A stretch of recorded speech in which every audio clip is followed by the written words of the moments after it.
റോമർക്ക് എഴുതിയ ലേഖനം 16-ാം അധ്യായത്തിൻ്റെ 20-ാമത്തെ വാക്യമാണ് നമ്മൾ ധ്യാനിക്കുന്നത്. നിങ്ങൾക്ക് ഏറെ പരിചയമുള്ളൊരു വാക്യമാണ്. റോമർക്ക് എഴുതിയ ലേഖനം 16-ാം അധ്യായം 20-ാം വാക്യം. സമാധാനത്തിന്റെ ദൈവമോ വേഗത്തിൽ സാത്താനെ നിങ്ങളുടെ കാൽ കീഴെ ചതച്ചു കളയും. നമ്മുടെ കർത്താവായ യേശുക്രിസ്തുവിന്റെ കൃപ നിങ്ങളോടുകൂടെ ഇരിക്കുമാറാകട്ടെ. ധന്യനായ പൗലോസ്ലീഹ റോമിലെ വിശുദ്ധന്മാർക്ക് ലേഖനം എഴുതുമ്പോൾ പരിശുദ്ധാത്മ നിയോഗിതനായി പറയുന്ന ഒരാത്മീക ദൂതാണ് ഈ വാക്യത്തിനകത്തുനിന്ന് നിങ്ങളോട് ദൈവത്തിന് പറയാനുള്ളത്. ഒരു പ്രധാന കാര്യമാണ് ഈ വാക്യത്തിൽ നിന്ന് നിങ്ങളോട് പറയാനായിട്ട് ഞാൻ കർത്താവിൻ്റെ കൃപയിൽ ശരണപ്പെടുന്നത്.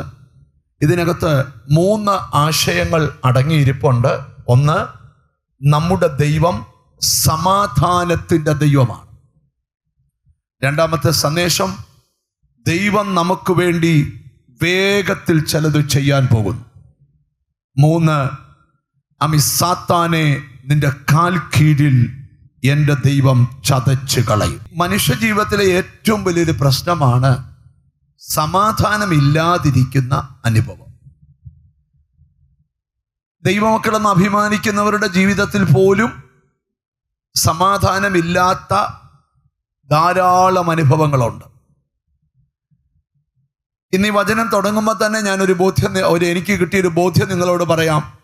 ചില വിഷയത്തിൽ വലിയ സമാധാനം നിങ്ങൾ അനുഭവിക്കാൻ പോകുകയാണ്. അതെന്തൊക്കെയാന്ന് ചില കാര്യങ്ങൾ അക്കമിട്ട് നിങ്ങളുടെ മുമ്പിൽ നിരത്താനുണ്ട്. എന്നാൽ ഏറ്റവും കൂടുതൽ സമാധാനത്തെക്കുറിച്ച് അല്ലായിരിക്കും ഇന്ന് പ്രസംഗിക്കുന്നത്. ദൈവം ചില കാര്യം വേഗത്തിൽ ചെയ്യുമെന്നുള്ളതാണ് ഇവിടേക്ക് ലഭിച്ചിരിക്കുന്ന സന്ദേശം. അടുത്തിരിക്കുന്ന ആളെ ഇന്ന് തൊട്ടേച്ച് പറ, നിനക്ക് വേണ്ടി ദൈവം ചില കാര്യം വേഗത്തിൽ ചെയ്യുമെന്ന് പറ. നമുക്ക് ആ വചനത്തിലോട്ട് നമ്മുടെ ചിന്തകളെ നമുക്ക് കൊണ്ടുവരാം. നമ്മൾ ബൈബിൾ പഠിക്കുമ്പം നമ്മൾ തിരിച്ചറിയേണ്ട 3 കാര്യങ്ങൾ ഞാൻ ആദ്യം പറയാം. ഒന്ന്, നാം ദൈവിക സമാധാനം അനുഭവിച്ച് വേണം ജീവിക്കാൻ. ഒന്നുകൂടെ പറയാം, നാം ദൈവിക സമാധാനം അനുഭവിച്ച് വേണം ജീവിക്കാൻ. 2, നാം ദൈവിക സമാധാനം ഉണ്ടാക്കി വേണം ജീവിക്കാൻ. 3, നാം ദൈവിക സമാധാനം മറ്റുള്ളവർക്ക് പറഞ്ഞു കൊടുത്തു വേണം ജീവിക്കാൻ. ഒന്നുകൂടെ ഞാൻ പറയാം, നാം ദൈവിക സമാധാനം അനുഭവിച്ചു വേണം ജീവിക്കുവാൻ. എത്ര പേര് അതിന് ആമേൻ പറയും? എനിക്ക് ദൈവം തരുന്നൊരു ബോധ്യം, ഒത്തിരി നാളുകൊണ്ട് നിന്റെ സമാധാനത്തെ കെടുത്തിയ ചില കാര്യത്തിൽ വലിയ സമാധാനം ദൈവം നിനക്ക് തരാൻ പോവുകയാണ്. അതെന്തൊക്കെയാണെന്ന് ഞാൻ അക്കമിട്ട് എനിക്ക് തരുന്ന ആത്മീക വെളിപ്പാടിൽ നിന്നുകൊണ്ട് ഞാൻ പറയും. അപ്പോൾ ഒന്ന്, നാം സമാധാനം അനുഭവിച്ച് വേണം ജീവിക്കാൻ. ഞാൻ ചോദിക്കട്ടെ, എത്ര പേർക്ക് സമാധാനം അനുഭവിച്ച് ജീവിക്കാൻ പറ്റുന്നുണ്ട്? വളരെ കുറച്ച് പേരെ കൈവക്കെങ്കിലും പകുതി പേർക്കും സമാധാനം അനുഭവിക്കാൻ പറ്റും. പക്ഷെ ബൈബിളിലെ ഒരു വാക്ക് ഞാൻ നിങ്ങളോട് പറയാം. സമാധാനം ഇല്ലാത്ത ആർക്കാന്ന് ബൈബിളിൽ പറഞ്ഞിട്ടുണ്ട്. സ്തോത്രം. അത് നമുക്കൊന്ന് വായിക്കേണ്ടത് ആവശ്യമുണ്ട്. ആ ഒരു വാക്യം വായിക്കത്തുള്ളൂ. പിന്നെ ഞാൻ വേഗത എന്ന ഭാഗത്തിലോട്ട് നിങ്ങളുടെ മനസ്സിലേക്ക് കൊണ്ടുവരിക. യെശയ്യാ പ്രവാചകന്റെ പുസ്തകം 57-ാം അധ്യായത്തിന്റെ 21-ാമത്തെ വാക്യം. ദുഷ്ടന്മാർക്ക് സമാധാനമില്ല എന്ന് എൻ്റെ ദൈവം അരുളി ചെയ്യും. അപ്പൊ ആർക്കാ സമാധാനം ഇല്ലാത്തത്? ദുഷ്ടന്മാർക്ക്. നമ്മൾ ദുഷ്ടന്മാരല്ലല്ലോ, ആണോ? അപ്പം നമുക്ക് എന്തുണ്ടാകണം? പറ. സമാധാനം ഉണ്ടാകണം. നമുക്ക് എന്ത് പ്രശ്നം വന്നാലും നമ്മൾ സമാധാനത്തോടെ ഇരിക്കണം. മനസ്സിലായില്ല? നിങ്ങൾക്ക് എത്ര വലിയ പ്രശ്നം വന്നാലും നിങ്ങൾ എന്ത് ചെയ്യണം? സമാധാനത്തോടെ ഇരിക്കണം. കാരണം ദൈവം വേഗത്തിൽ ചില കാര്യങ്ങൾ ചെയ്യാൻ പോവാ. ഓ ഹല്ലേലൂയ. ദാവീദ് ഒരിക്കൽ തന്റെ സങ്കീർത്തനത്തിൽ പറഞ്ഞു, എൻ മനമേ നീ സ്വസ്ഥമായിരിക്കുക. അപ്പം നമ്മുടെ മനസ്സിനെ നമ്മൾ എന്തോ ആക്കണം? സ്വസ്ഥമാക്കണം, പറഞ്ഞ് സമ്മതിപ്പിക്കണം. ഒരാമയും പറഞ്ഞാട്ടെ. നീ സങ്കടപ്പെട്ട് കരഞ്ഞ വീട്ടിൽ തന്നെ സമാധാനത്തോടെ ജീവിക്കാൻ പോവാ. അതാ ഇന്നത്തെ ദൂത്. ചില പ്രത്യേക വിഷയം ചിലരുടെ സമാധാനത്തെ കെടുത്തിക്കൊണ്ടിരിക്കുക. അത് കുഞ്ഞിൻ്റെ വിഷയമാകാം. ബൈബിൾ നിങ്ങൾ പഠിക്കുമ്പം നിങ്ങൾ ശ്രദ്ധിക്കണം. ചില വാക്യം ഞാൻ പറയാം, ബൈബിളിലെ ചില വാക്ക റെഫറൻസ് ഒന്നും പറയാൻ പോകുന്നില്ല, റെഫറൻസ് പിന്നെ കണ്ടുപിടിക്കണം. ഞാൻ നിന്റെ ദേശത്ത് സമാധാനം തരും. അടുത്ത കേട്ടോ, നിന്റെ വീട്ടിൽ ഞാൻ സമാധാനം തരും. ബൈബിളിലെ വാക്ക. 3, നിന്റെ മക്കളുടെ സമാധാനം വലുതായിരിക്കും. ജീസസ് 4, സഭകൾക്ക് സമാധാനം ഉണ്ടായി. കണ്ടോ, ദേശത്ത് സമാധാനം, വീട്ടിൽ സമാധാനം, മക്കൾക്ക് സമാധാനം, സഭകൾക്ക് സമാധാനം. ആമീൻ പറയുന്നില്ല. അപ്പം സമാധാനം ഇല്ലാത്തവരാരാ? ദുഷ്ടന്മാര്. എന്തുവാ? സമാധാനം ഇല്ലാത്തവരാരാ? ദുഷ്ടന്മാര്. ദുഷ്ടന്മാർക്ക് ആരാ ഈ ദുഷ്ടന്മാര്? ദുഷ്ട സ്വഭാവം ഉള്ളവരെല്ലാം ദുഷ്ടന്മാരാ. ദൈവത്തെ അറിഞ്ഞവരില്ലാത്തതും ദുഷ്ടസ്വഭാവം ഉള്ളവന്മാരെന്തുവാ? ദുഷ്ടന്മാർ. ഈ നിങ്ങൾക്കറിയാം, ഞാൻ ഇച്ചിരി മനസ്സിലാക്കുന്ന ഒരു ഭാഗത്തിലോട്ട് നിങ്ങളുടെ ചിന്തകളെ കൊണ്ടുപോകാം. ദൈവത്തിന് സ്തോത്രം. ജ്ഞാനികളിൽ ജ്ഞാനിയായ ശലോമോന് സദൃശ്യവാക്യം ചമച്ചപ്പം അദ്ദേഹം ഒരു കാര്യം എഴുതി. ദുഷ്ടൻ പേടിക്കുന്നത് തന്നെ അവന് ഭവിക്കും.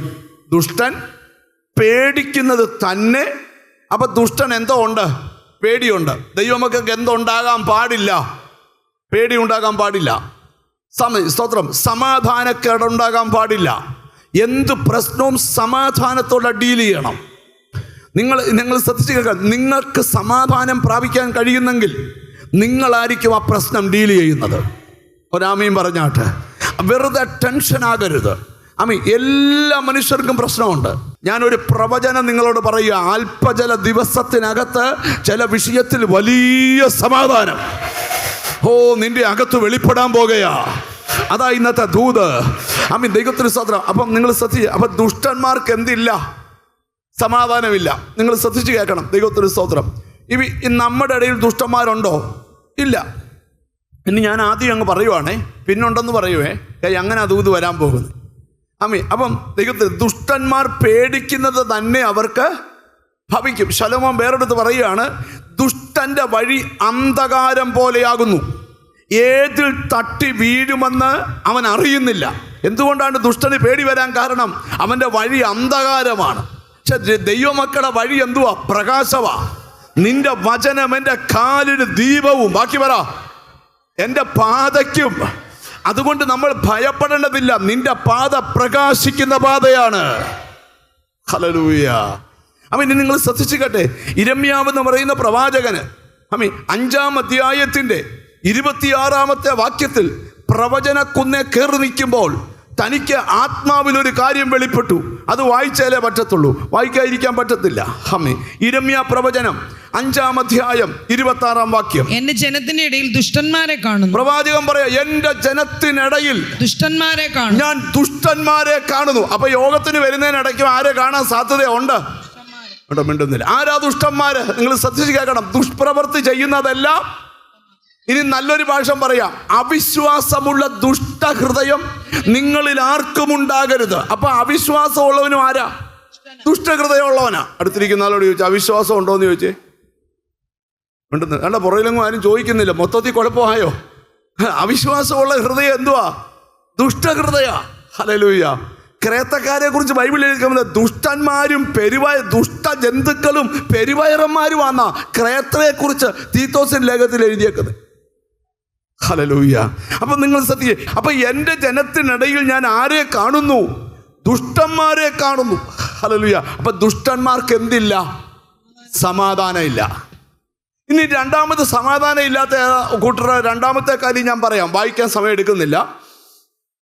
യേശുക്രിസ്തു രോഗത്താൽ ബന്ധിക്കപ്പെട്ട, പിശാചിനാൽ ബന്ധിക്കപ്പെട്ട ഒരു സ്ത്രീയോട് പറയുന്നൊരു ഭാഗമുണ്ട്, സമാധാനത്തോടെ പോയി സ്വസ്ഥമായിരിക്കുക. അപ്പം ദുഷ്ടശക്തികൾ വസിക്കുന്ന ശരീരത്തിൽ സമാധാനമില്ല. ഒരാമയും വരുന്നില്ല. അപ്പൊ ദുഷ്ടന്മാർക്ക് സമാധാനമില്ല. പിശാച് കുടിയിരിക്കുന്ന ശരീരങ്ങളിൽ എന്തില്ല? സമാധാനമില്ല. എന്നോട് ദൈവം പറയുകയാണ്, ഇന്ന് വേഗത്തിലൊരു പ്രവൃത്തി നടക്കാൻ പോവുക. ആ പ്രവൃത്തിക്കകത്ത് സാത്താൻ എന്നിന്റെ കാൽ കീഴിൽ ദൈവം ചതച്ചുകളെ. ഹല്ലേലൂയ. എവിടൊക്കെയോ നിന്റെ ആത്മീക ജീവിതത്തെ തകർക്കുന്ന ചില സമാധാനക്കേടുകളെ ദൈവം മാറ്റാൻ പോവുക. എവിടൊക്കെയോ നിന്റെ വിടുതലുകളെ തടഞ്ഞു വെക്കുന്ന ചില സമാധാനക്കേടിനെ ദൈവം മാറ്റാൻ പോവുക.